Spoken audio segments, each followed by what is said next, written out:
আমাৰ জিএছপি তথা অপৰ সুৰক্ষা সমিতিৰ সন্মানীয় বিষয়ববীয়াসকল, ইতিমধ্যে আপোনালোকে অৱগত হৈছে যে এইবাৰ বাক্সা সমষ্টিৰ পৰা জিএছপি কেণ্ডিডেট হিচাপে আমাৰ সকলোৰে সন্মানীয় সাহিত্যিক, বুদ্ধিজীৱী, লগতে প্ৰাক্তন শিক্ষক তথা আমাৰ শৰণীয়া ছাত্ৰ সন্থাৰ কেইবাবাৰৰ আমাৰ সভাপতি, উন্নয়ন পৰিষদৰ আমাৰ অধ্যক্ষ সন্মানীয় ৰমেশ দাস ডাঙৰীয়া এইবাৰ আমাৰ জিএছপি ফালৰ পৰা জিএছপি কেণ্ডিডেট হিচাপে অপৰ সুৰক্ষা সমিতিৰ সমৰ্থিত কেণ্ডিডেট হিচাপে এই বাক্সা সমষ্টিৰ পৰা তেওঁ নিৰ্বাচনত অৱতীৰ্ণ হ'ব।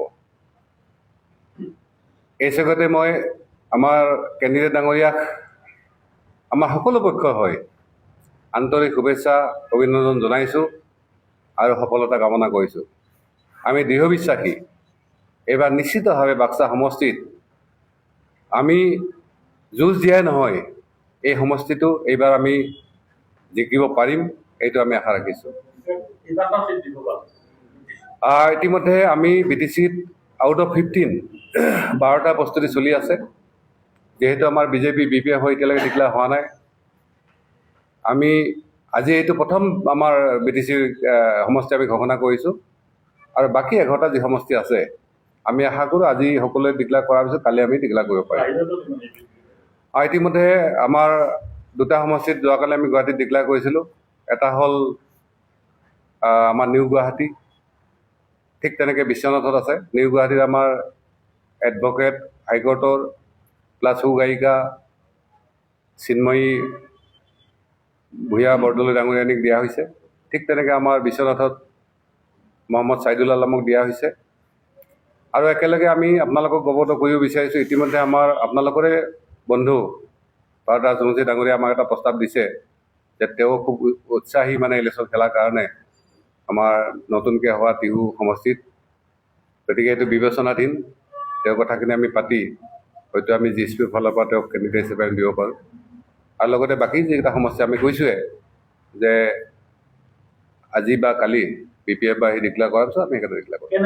চাওক, অলৰেডি আমাৰ 7টামান চিটৰ অলৰেডি মানে কেণ্ডিডেট ধেৰ হৈছে, কেৱল আমি চাই আছোঁ যে যাতে তেওঁলোকৰ ডিক্লেয়াৰ হয়। গতিকে আমি যিকেইটাতে নেখেলোঁ কেলে আমি বহুত বেছি চিটতো খেলাৰ কথা কাৰণে অসমৰ বিভিন্ন আজিও মানকাছাৰৰ পৰা ফোন আহিছে, কি কয় আমাৰ বঙাইগাঁৱৰ দুটা সমষ্টিৰ পৰা ফোন কেইবাটাও তেওঁলোকে কৈছে যে আমাক কেণ্ডিডেট লাগে। আমি কিন্তু নমস্কাৰ হাত জোৰ কৰিছোঁ। আমাৰ ভাৰত ৰাজবংশীৰ নিচিনা উদীয়মান যুৱক বা আমাৰ সংবাদকৰ্মী বা তেওঁলোকৰ নিচিনা লোক যদি ৰাইজক সেৱা কৰাৰ কাৰণে ট্ৰায়েল বেচিছত হ'লেও ওলাই আহে, তেতিয়া কিন্তু আমি সমৰ্থন কৰিম। কিন্তু কাৰোবাৰ ভোট কটাৰ কাৰণে, কাৰোবাৰ কিবা কৰাৰ কাৰণে, আমাৰ কিবা নাম টাম প্ৰচাৰৰ কাৰণে আমি এইবিলাকত নাই। আমি সম্পূৰ্ণ নীতিগতভাৱে আমি সিদ্ধান্তত আছোঁ। আৰু বাকী যিখিনি সিদ্ধান্ত আমাৰ ক'ৰ কমিটিৰ বৈঠক হ'ব, অহাকালি হয়তো সিদ্ধান্ত কেনে হ'ব, তাত অপৰ সুৰক্ষা সমিতিও থাকিব, জিএছপি থাকিব, আমি তাত বাকী সিদ্ধান্ত ল'ম। আপোনালোকে জানে যে নৱশৰণীয়াক বিগত 2014-19 দুবাৰকৈ লোকসভা ইলেকশ্যনত আমাৰ BTCৰ জনসাধাৰণে বিভিন্ন জাতি ধৰ্ম সম্প্ৰদায় নিৰ্বিশেষে আমাক জয়যুক্ত কৰিছিল। আৰু 2024 আকৌ আমি MP হ'লোহেঁতেন, আপোনালোকে কোৱাৰ ধৰণে আমি প্ৰাক্তন MP হৈ নাথাকিলোহেঁতেন। কিন্তু ষড়যন্ত্ৰমূলকভাৱে তেওঁলোকে ৰাইজক ঠগাইছে আচলতে। আৰু যাৰ কাৰণে সকলো ৰাইজে কৈছে যে এইবাৰ কিন্তু আমি প্ৰতিকাৰৰ উপায় ল'ব লাগে, কাৰণ যিহেতু MP নাই আমাৰ। আৰু বিশেষকৈ BTCৰ যিবিলাক সমস্যা আছে সেইবিলাক সমাধানৰ স্বাৰ্থত এইবাৰ জিএছপিৰ পৰা দিছপুৰত জিএছপি আৰু অপৰ সুৰক্ষা সমিতিৰ পৰা দিছপুৰত কেণ্ডিডেট যোৱাটো জৰুৰী সকলোৱে বিবেচনা কৰিছে।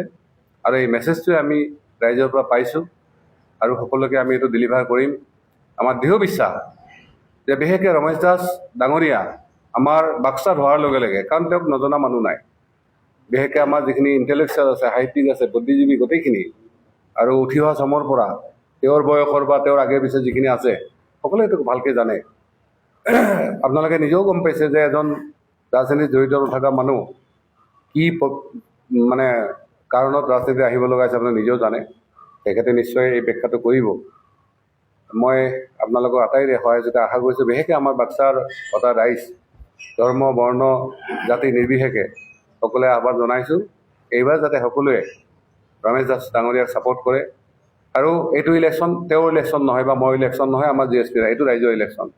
আপোনালোকে দেখিছে যে বিশেষকৈ আমাৰ মাইনৰিটি ভাইসকলৰ যেতিয়া আমাৰ কিবা এটা টকচু হয় তাতে মাইনৰিটিসকলৰ নিয়মৰ কাজিয়া হয় এটাই বি পি এফ পক্ষ কয় এটাই ইউ পি পিৰ পক্ষ কয় কিন্তু দুয়োটা যে আচলতে এন ডি এত আছে বা বিজেপিৰ লগত আছে সেইটো কথা নকয় আপোনালোকে দেখিছে যে ইউ পি পিলে বিজেপি ছাপৰ্টৰ কাৰণে তেওঁলোকে লেটাৰ লিখিছে লেটাৰ ৰিপ্লাই পোৱাৰ কাৰণে তেওঁলোকে কি কৰিছে কৈছে আমি বিজেপিলৈ নাই আমি অকল 15টা ছিট দিম ইয়াত আমাৰ ৰাকেশ ব্ৰহ্ম ডাঙৰীয়াক দিছে কিন্তু আপোনালোকে আচৰিত মানিব যে সিদিনা মাত্ৰ কেইদিনমান আগতে ইউ পি পিএলৰ প্ৰধান প্ৰমোদ বড়ো ডাঙৰীয়া ইতিমধ্যে বিজেপিৰ সহায় লৈ তেওঁলোকে পাৰ্লিয়ামেণ্টলৈ গুচি গ'ল আকৌ দুজন আগতে তেওঁলোকৰ এম পি আছে তাতে তেওঁলোকৰ চৰকাৰৰ মিনিষ্টাৰ অধিসূচনা হৈ গ'ল কেতিয়াও ডিক্লেয়াৰ নকৰিলে আমি বিজেপিত নাই বুলি গতিকে এইখন কেৱল নাটকবাজি বিশেষকৈ আমাৰ মাইনৰিটি ভাই বন্ধুসকলক তেওঁলোকক যাতে মানে কি কয় কিবাকে ইফাল সিফাল কৰি তেওঁলোকে ভোটটো ল'ব পাৰে ইউ পি পিলৈ ভাবিছে আমি ভোটটো ল'ম বি পি এফৰ আমি ভোটটো ল'ম